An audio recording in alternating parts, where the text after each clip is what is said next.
attraksjon. Det er bare å holde seg fast. Det flyr på.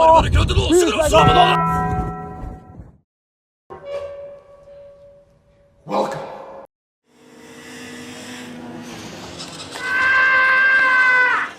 Oh my God.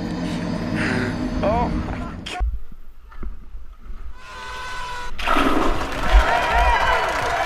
Nice run.